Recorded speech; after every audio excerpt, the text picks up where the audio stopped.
Hey guys, FHG here, Furry Hippo Gaming.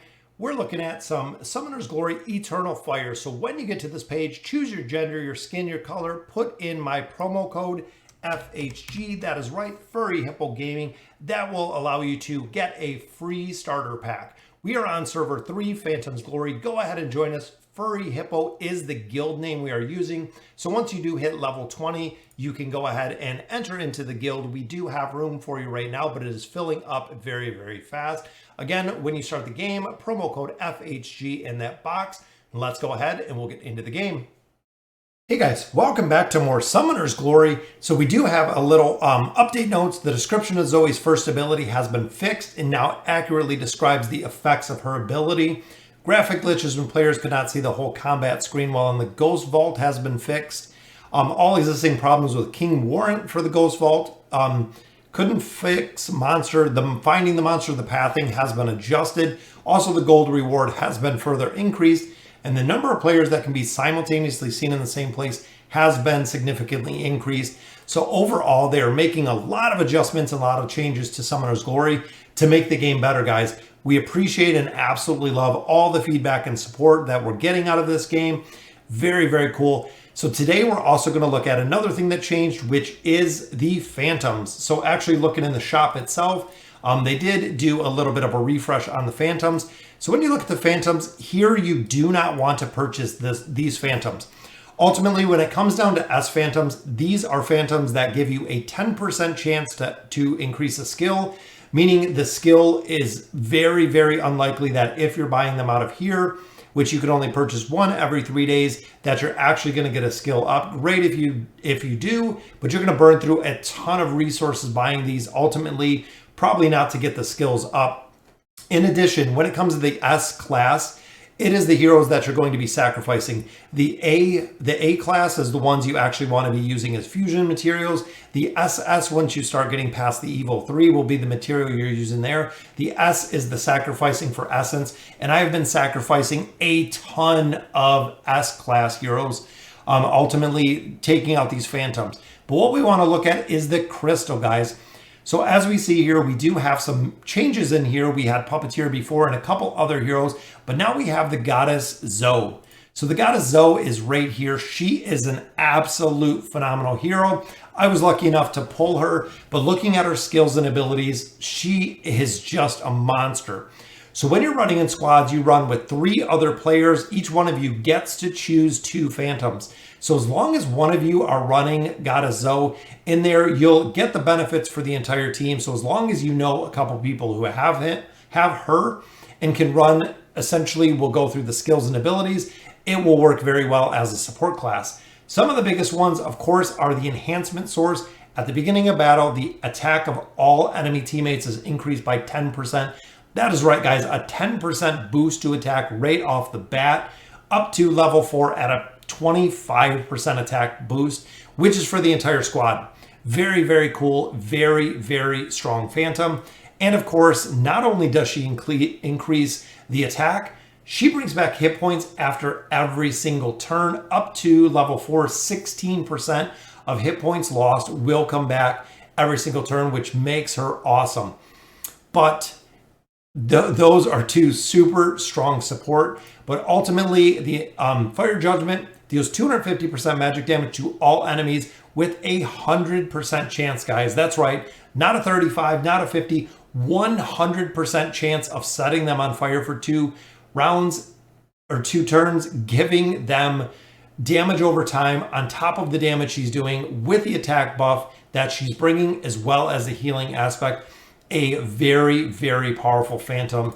And then her final one, which is Phantom Strike, summons a Phantom to attack one enemy, dealing 200% magic damage plus extra magic damage equal to 10% of the enemy's max HP. So as the enemies continue to get stronger, the enemy's max hit points. So as the enemy gets stronger and the hit points on the enemies go up, this is going to get stronger, which just makes her absolutely phenomenal with the amount of damage she's going to put out, especially if you're increasing these skills, which are very, very hard to do because she is super rare. She is one of the ultra rare phantoms out of here. I got lucky with her, but there's a couple other phantoms that I've never had an opportunity to pull. And that's why, even looking here, she is 5 crystals. That is right, guys. When you do summons, you get these crystals right here. It essentially takes, to get 1 crystal, to earn your 1 crystal, you have to do 300 summons, meaning at 5 crystals. That is right, guys. It is 1,500 summons to get enough crystals to get Goddess Zoe, which is a lot of reasons why that players are kind of foregoing or not picking her up. But ultimately, there are so many players that are way further in the game than I am, that have never seen her and never gotten her. So I really feel personally, if you don't have a copy of her and you have the opportunity to pick her up, I would go ahead and pick up a copy. Again, I know it is super expensive, but it's a hero that you might not draw for a long time, or who knows, you might even get very, very unlucky and not draw her at all. When we look at the other phantoms that are offered in here, the Lord of Shadows, he seems pretty regularly drawn. I've gotten a lot of copies of him. We've skilled him up quite a bit. Same with Sea Conqueror. Sea Conqueror not only does an attack bar reduction, but she does an attack bar boost. Very, very powerful phantom. But ultimately, again, she does come pretty common.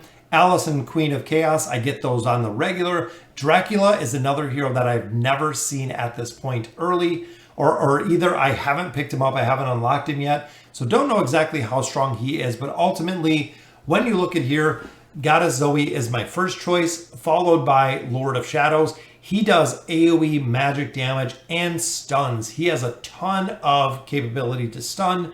And also, his damage is based on his hit points. So the more hit points that you put on him, the more he will do in damage. And then Sea Conqueror, again, with her abilities to actually increase the attack bar and then reduce the attack bar of the enemies.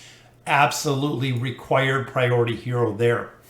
So very, very cool to see, guys, the heroes that they swapped out in the shops. Again, with the Essence, no reason to buy these. These are heroes that, again, you're going to pick up from regular summons because they are only the S-class, making sure in the crystal shop that you're picking up Goddess Zoe if you can.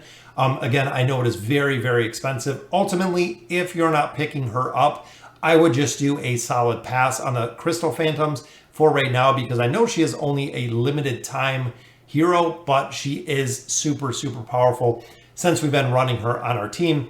Also in here, I just want to hit the glory shop because I had some questions come up about this. Ultimately, when it comes to these little shops, are these arena tokens, this is the only thing you want to buy, guys. This is the one and only. Random enhancement fragments. Enhancement material is very, very rare to come by. So this is the only thing that you want to buy in here is the enhancement fragment. That is the one and only thing. Don't worry about the books. Don't worry about the runes. You can actually farm those pretty much on the regular, which is cool. Vigor pots, don't worry about those either. Down on the bottom, as much as I like the epic summoning books, the cost of evolution materials right now is so high. I am buying this every single day. And one more huge adjustment that they made that a lot of people might not have seen yet is when it comes to the battle assistant. That is right, guys. The Demon Fortress has appeared here. I burned a ton of my vigor. I put all of my vigor right into this when they popped this up. So the Wolf and the King of Fiery Dragon is up now in the battle assistant, meaning that when you're going in here, and a lot of players used to go to the activity, they did up the Demon Fortress, we'd come down here, which I'm trying to get these on 3 stars, and farm this. So they'd actually create some macros through BlueStacks, whatever you use as your emulator. They go ahead and just macro this and macro this, running the whole entire thing over and over and over again to farm these runes. The orange runes out of here, that's why I said do not buy the orange runes in the shop. You can farm them now out of the Demon Fortress, and now it is even easier than ever to farm them out of here, because essentially when you start getting down here to the orange runes, you can auto farm them now AFK with the battle assistant, which I absolutely love, guys. Such a cool update that came. So again, guys, let me know in the comments what you guys think. This is Summoner's Glory, such a very cool game. Leveling up my Phantoms, almost have an Evo 5. That is right, already at an Evo 5 for our Phantoms. That's what I've been sacrificing all my other heroes for, to go ahead and build up that Evil 5. So guys, again, let me know in the comments what you guys think. And as always, thank you guys for watching.